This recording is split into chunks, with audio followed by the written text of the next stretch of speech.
Dobrý deň, milí priatelia. Už viac ako mesiac chodím aj so svojím tímom po celom Slovensku a stretávam sa naozaj s mnohými ľuďmi. Rozprávame sa spolu o tom, čo ich teší, čo ich trápi, ale najmä ako im môžem pomôcť. No a keďže naozaj sa nedokážem stretnúť s každým, tak som sa rozhodol využiť takúto inovatívnu formu dialógu s vami a zorganizoval som aj so svojimi priateľmi prvý celoslovenský hangout. Pokiaľ sa vidíme spolu, tak vás pekne pozdravujem. Pokiaľ chcete položiť otázku, tak inštrukcie sú na mojej stránke ivanstefanec.sk.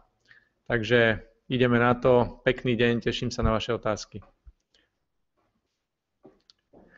Tak prvá, ste za zavedenie európskej minimálnej mzdy? Ak áno, prečo? Ak nie, prečo? Pýta sa Jozef.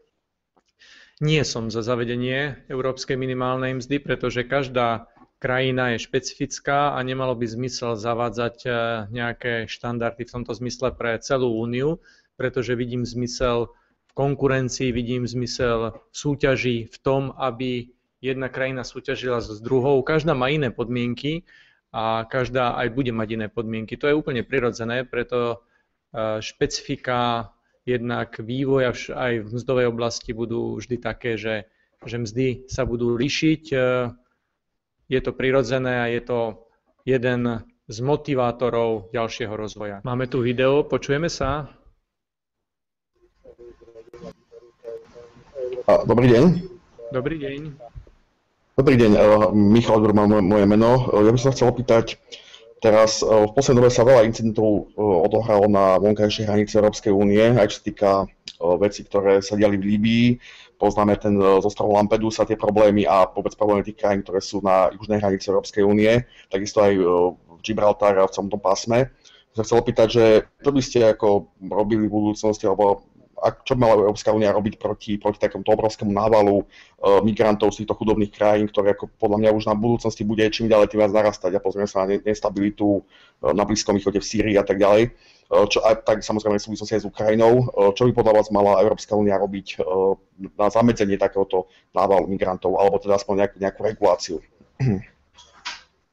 Ďakujem pekne za otázku. V prvom rade si myslím, že príval migrantov je len následok určitých procesov a treba riešiť podstatu a príčinu týchto procesov a to sa dá cez dobrú ekonomickú diplomáciu, cez správnu politiku, ktorá sa dá riešiť v Únii cez rozvojovú pomoc. Na to je určená rozvojová pomoc, aby bola zameraná práve na problémové oblasti, ktorým by mala pomôcť k stabilite a k zlepšeniu života v týchto oblastiach. Či je to Afrika, či je to Blízky východ, či sú to krajiny aj na východ od našich hraníc, že tuto je podstata, aby sme pomáhali utlmovať konflikty, aby sme stabilizovali situáciu aj mimo Európskej únie, aby nedochádzalo k návalu migrantov.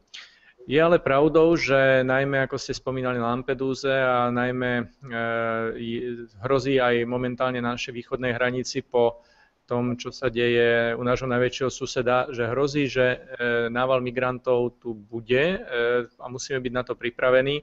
Preto vidím otázku ochrany bezpečnosti a ochrany spoločných európskych hraníc za otázku, ktorá nás môže viac blížiť a kde ozaj Európska únia by mala viac spolupracovať so svojimi členskými štátmi a keď hovoríme o tom, v čom by mala pokračovať väčšia integrácia, v čom by sme mali byť kooperatívnejší. To je práve oblasť ochrany hraníc, to je aj oblasť migračnej politiky, riadenej migrácie, pretože Únia sa musí brániť a aj proti nelegálnej migrácii a tu vidím naozaj veľký priestor pre väčšiu spoluprácu na európskej úrovni. Ale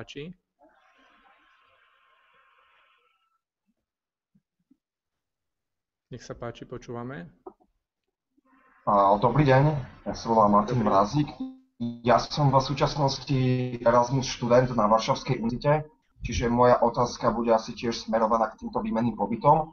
A chcel by som sa vás spýtať, že či ste za navýšenie rozpočtu programu Erasmus vlastne, aby sa pre tých študentov prerozdelili väčšie finančné prostriedky na to, aby mohli v zahraničí fungovať.